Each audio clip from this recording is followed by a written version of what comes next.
नमस्कार दोस्तों, ईश्वर सदैव आपका भला करे और आपकी झोलियां ईश्वर के आशीर्वाद से हमेशा भरी रहे। तो दोस्तों, आज बात करेंगे एकादशी व्रत के बारे में। देखिए, इस बार जो एकादशी का जो व्रत है उसके बारे में असमंजस की स्थिति इसलिए है क्योंकि जो एकादशी तिथि का जो प्रारंभ है इस बार 22 मई को ही 9:15 से ही है। लेकिन व्रत क्यों 23 मई को मनाया जाएगा, इसके पीछे का बड़ा ही लॉजिकल रीज़न ये है कि हमारे यहाँ कोई भी व्रत तभी मान्य होता है जब वो तिथि सूर्योदय में भी होती है। तो चूंकि 23 मई को सूर्योदय जब रहेगा अर्थात 6:40 तक सूर्योदय के बाद भी ये तिथि रहेगी, इसलिए जो एकादशी का व्रत है वो सिर्फ और सिर्फ 23 मई को ही रखा जाएगा।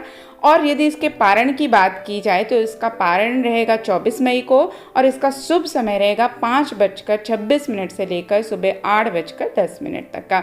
देखिए, एकादशी व्रत बहुत महत्वपूर्ण होता है और वैसे भी देखिए 23 मई का दिन बहुत ही महत्वपूर्ण है क्योंकि इस बार 23 मई के ही दिन भगवान शनि देव अपनी राशि में ही वक्री हो रहे हैं, अर्थात मकर राशि में ही वक्री हो रहे हैं। काफ़ी दिनों तक वक्री रहेंगे और इसका जो प्रभाव है वो बहुत दिनों तक लोगों की कुंडलियों में, लोगों की लाइफ में देखने को मिलेगा। और वैसे भी देखिए, जो बड़े प्लैनेट्स होते हैं जब ये रेट्रोग्रेड्स होते हैं या वक्री होते हैं तो इनके प्रभाव सभी राशियों पे अलग अलग होते हैं। तो ये विशेष दिन है।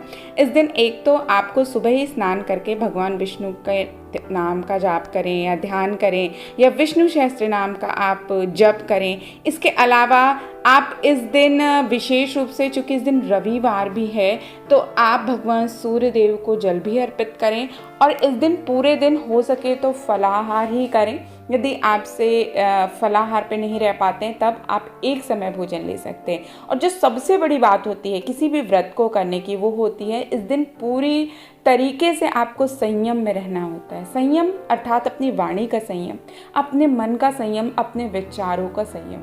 हम व्रत को सिर्फ खाने तक सीमित कर लेते हैं, लेकिन अगर हम सभी चीज़ का संयम करें, सब चीज़ को एक तरह से आप कह सकते हैं बांधने का प्रयास करें, तो आप जीवन में बहुत ज़्यादा तरक्की और उन्नति कर सकते हैं। तो बात करते हैं इस एकादशी व्रत की जिसका नाम है मोहिनी एकादशी व्रत। देखिए, ये व्रत बहुत ही महत्वपूर्ण है। इस व्रत की कथा कुछ इस प्रकार है कि धर्मराज युधिष्ठिर कहने लगे कि हे कृष्ण, वैशाख मास की शुक्ल पक्ष की एकादशी का क्या नाम है तथा उसकी कथा क्या है, इस व्रत की क्या विधि है, ये सब कुछ मुझे विस्तार से बताइए। तो श्री कृष्ण कहने लगे कि हे धर्मराज, मैं आपसे एक कथा कहता हूँ जिसे महर्षि वशिष्ठ ने श्री रामचंद्र जी से कहा था। एक समय श्री राम जी बोले कि हे गुरुदेव, कोई ऐसा व्रत बताइए जिससे मेरे समस्त पाप, दुख, समस्त पीड़ाएं दूर हो जाएं। मैंने सीता जी के वियोग में बहुत दुख भोगे। तो महर्षि वशिष्ठ बोले, हे राम, आपने बहुत सुंदर प्रश्न किया। आपकी बुद्धि अत्यंत शुद्ध व पवित्र है। यद्यपि आपका नाम स्मरण करने से मनुष्य पवित्र व शुद्ध हो जाता है, तो भी लोकहित में यह प्रश्न बड़ा अच्छा है। वैशाख मास में जो एकादशी आती है उसका नाम मोहिनी एकादशी, और इस व्रत का प्रभाव से व्यक्ति जो है पापों और दुखों से छूट कर मोह जाल से मुक्त हो जाता है। और अब मैं आपको इसकी कथा सुनाता हूँ, सो ध्यानपूर्वक आप सुनिए। सरस्वती नदी के तट पर भद्रावती नाम की एक नगरी में द्युतिमान नामक चंद्रवंशी राजा राज करता था। वहाँ धन्य दान से संपन्न व पुण्यवान धनपाल नामक वैश्य भी रहता था। वह अत्यंत धर्मालु और विष्णु भक्त था। उसने नगर में अनेक भोजनालय, प्याऊ, कुएं, सरोवर, धर्मशाला आदि बनवाए थे। सड़कों पर आम, जामुन, नीम आदि के अनेक वृक्ष आदि लगवाए थे। उनके 5 बेटे थे, सुमना, सद्बुद्धि, मेधावी, सुकृति और दृष्टबुद्धि। अद्भुत नाम थे।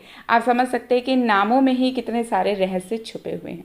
इनमें से जो 5वां पुत्र था, जैसा कि उसका नाम था दृष्टबुद्धि, वो महापापी था। वह पितर आदि किसी को भी नहीं मानता था। वह वैश्या और दुराचारी मनुष्यों की संगति में रहकर जुआ खेलता और पर स्त्रियों के साथ भोग विलास करता था।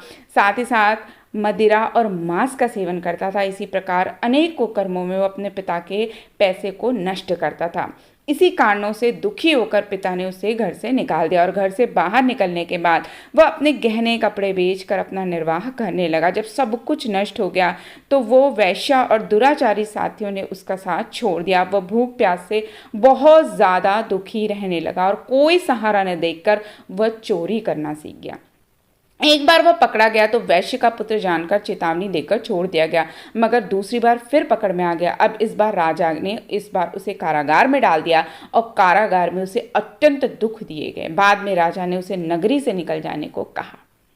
अब वह नगरी से निकल के वन में गया। वहां वन पशुओं को मारकर खाने लगा।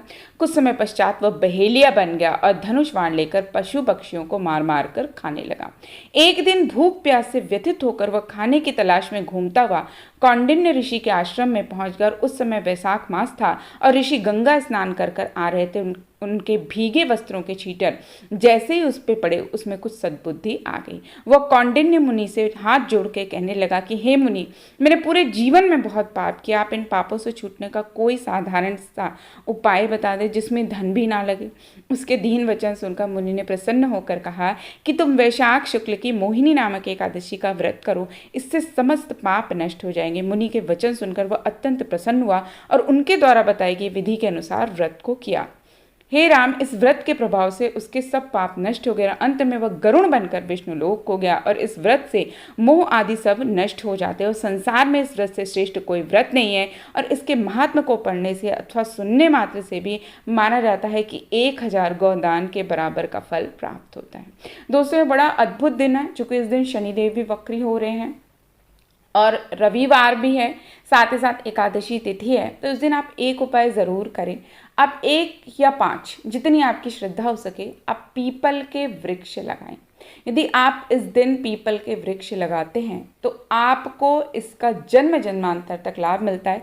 लेकिन केवल पीपल के वृक्ष लगाना नहीं है, उनका सिंचन भी करना है। देखिए, पीपल का वृक्ष जो होता है वो सिर्फ शनिदेव का प्रतीक नहीं होता, वो भगवान वासुदेव का भी प्रतीक होता है और माता लक्ष्मी का उसमें स्थायी निवास माना जाता है। यदि आपको धन की इच्छा है और खासकर आप अपने पितरों की मुक्ति चाहते हैं, अपने जीवन में कुछ विशेष पुण्य अर्जित करना चाहते हैं, तो इस दिन आप 1 या 5 पीपल के वृक्ष अवश्य लगाएं। तो दोस्तों, आशा करती हूँ ये छोटी सी जानकारी, ये कथा आपको पसंद आई होगी। यदि पसंद आई तो अपने इष्ट मित्रों के साथ शेयर करें, चैनल को लाइक और सब्सक्राइब जरूर कर दें। तो फिर मिलते हैं, तब तक के लिए नमस्कार।